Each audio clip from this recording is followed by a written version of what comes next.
Hello, welcome to part 2 of a 2-video series on the teaching of Paul on the second coming of Jesus as found in the book of 1 Thessalonians.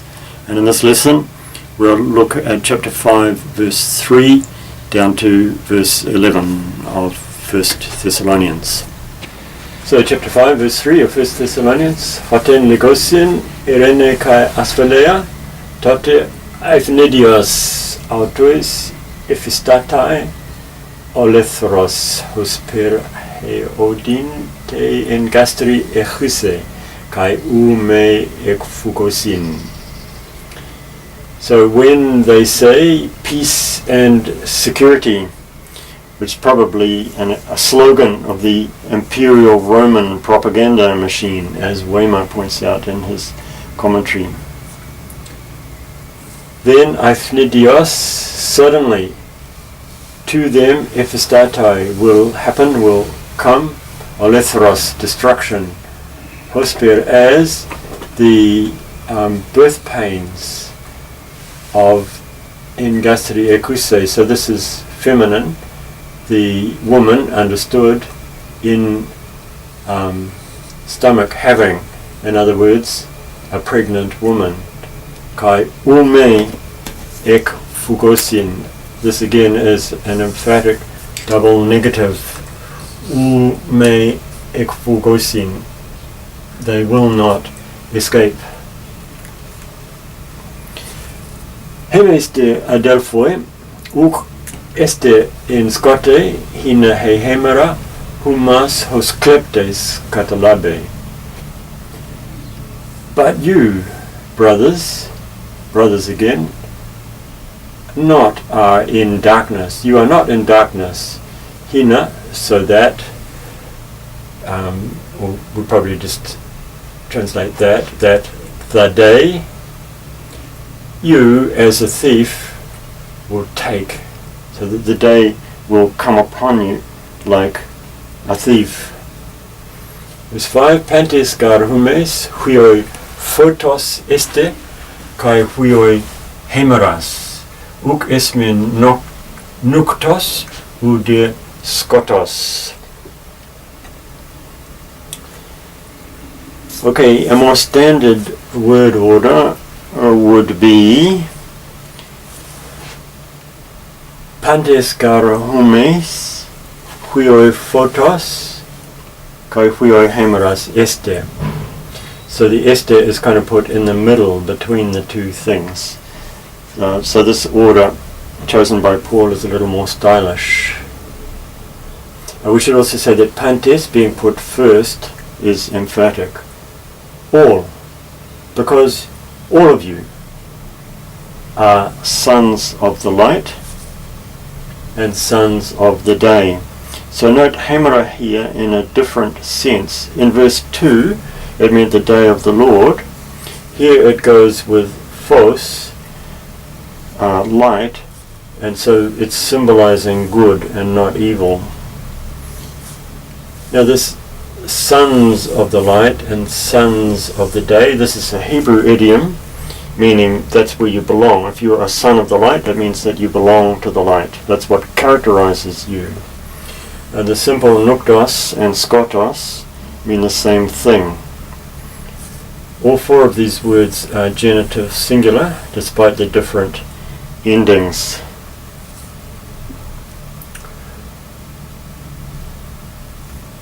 And day could also mean capital D, day, the day of the Lord, the day of the Lord's return. Another interesting point here, notice how he switches from you to we. And notice also the chiastic structure: light, day, night, darkness. So when you translate into English, we should probably straighten it out, because this A, B, B, A structure is characteristic of Hebrew but not of many other languages. So we'd probably translate, we all belong to the light to the day.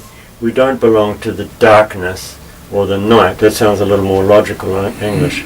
The light, the day, the darkness, the night. Verse 6, Araun me kathiudomen hos hoilopoi ala gregoromen kai nephomin. So here, kathiudo, another word for sleep.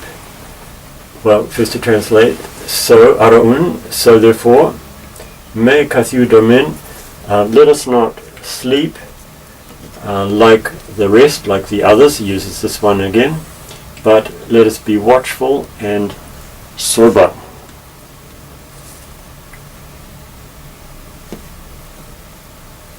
So,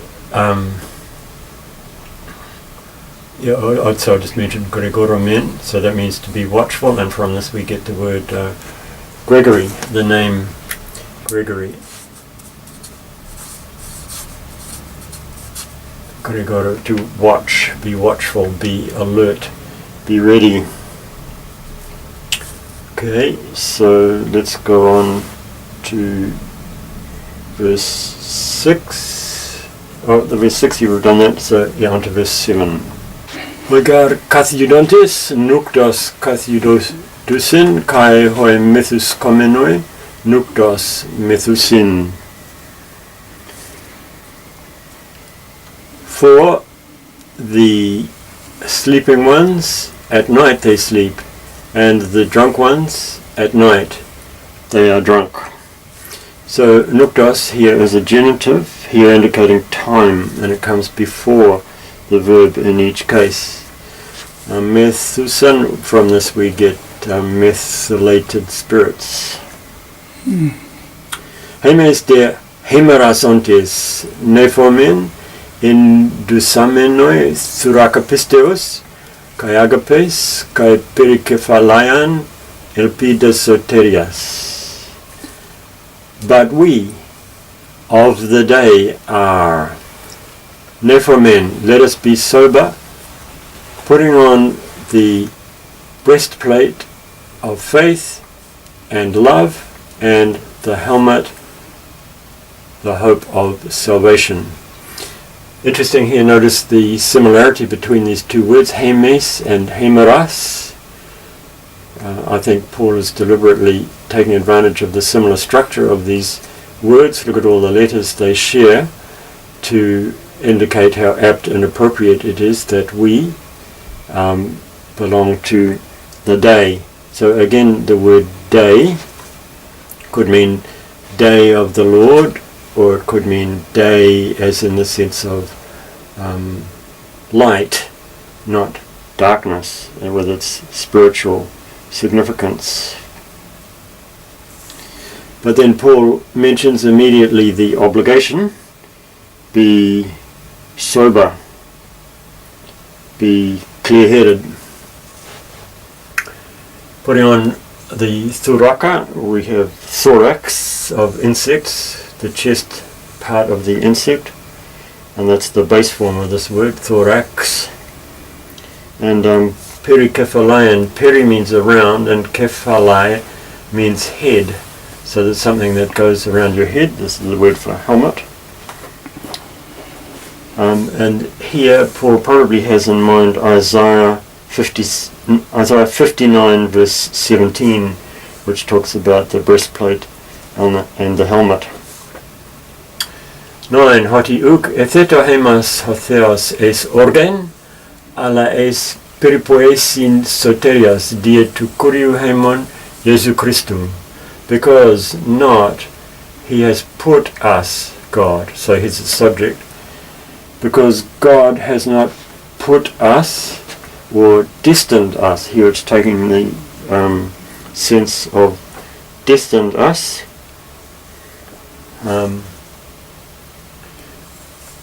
Unto, in the old sense, we'd say for wrath, for anger, but for obtaining of salvation through, here's again this important word, through the Lord our Jesus Christ. Through our Lord Jesus Christ. 10. To apothanontos huperhemon hina ete gregoromen, ete kathiudomen, hamasunato zesomen. So the genitive is carried on here with Jesus Christ. Again, it's a bit of a funny place for the verse division to come. The verse division was put in much later. This is directly linked to that. Jesus Christ, who died for us on our behalf, so that whether we are awake or whether we are asleep, hamasun, here's this hamasun again, we had it in a previous verse, together with him we can live.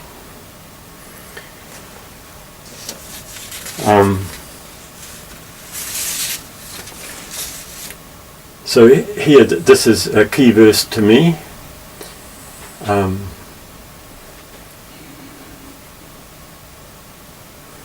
So whether we are watchful, so this could have three meanings going with this one. It could mean awake or asleep, just normal awake and asleep. Or it could mean alert and not alert, having your guard down. Or it could mean alive and dead. And I think all these three things are echoed in here, because these are the three meanings of this group of words that are in this passage. As I mentioned, the word plays in this passage where Paul keeps using these key words with several different meanings. And so I think these, and not many commentators agree with me, I have to admit, but to me, knowing Paul's love of wordplays and having struggled to try and translate this into other languages where the wordplays don't carry over, well, that includes English, it seems to me that Paul is gathering up all the strands that he's talked about, and he's gathering them up in these two key words that have the three meaning strands that have been going through this passage: asleep, awake, alert, not alert, or alive and dead. So that whether we happen to be asleep, we will still live, we will still have life with Jesus. Or if we're alert, or if we happen to be not alert, maybe we've fallen into a little sin, still we can have life with him. Or alive or dead, maybe we've already died before Jesus returns, but still we can have life with him. And in a minute I'll show my translation where I've brought out those three things which I see as what Paul is saying here. But first we'll go on to the final verse, verse 11. Dio parakalete allelus kai oikodomete heis tohena. Heis, this is the little thing here which indicates the h sound comes in. It's as distinct from ace, with the comma above that way indicating ace, but here with the comma going this way indicates that the H sound comes in, and this means one. Kathos kai poiete. Therefore, encourage one another and build up one the one. So it literally says one the one. So that means each, well, it corresponds to English each other. Kathos kai, as indeed you are doing. This word kathos occurs 13 times in 1 Thessalonians, and 6 times it's followed by kai. So we might translate it as indeed you are doing. Oikodomete, which the literal meaning, or the first approximation meaning, is to build, but Paul always uses it figuratively, build up, in the sense of build up their morale or their Christian strength. Heis ton hena, just another little comment on that. This is the nominative form or the subject form, and this is the accusative or the object, one the other. So build up each other. So this is pretty much saying the same thing as that, rhetorical variation, although you might like to say that this one is a little bit more focusing on the individual.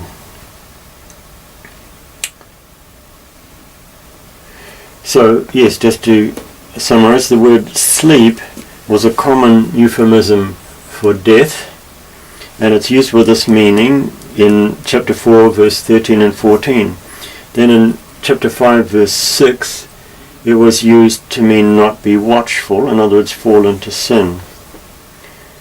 And there's a parallel play on the day, which first means the day of Christ's return in chapter 5 verse 2, but also comes to mean the same as light as opposed to darkness, chapter 5 verse 5.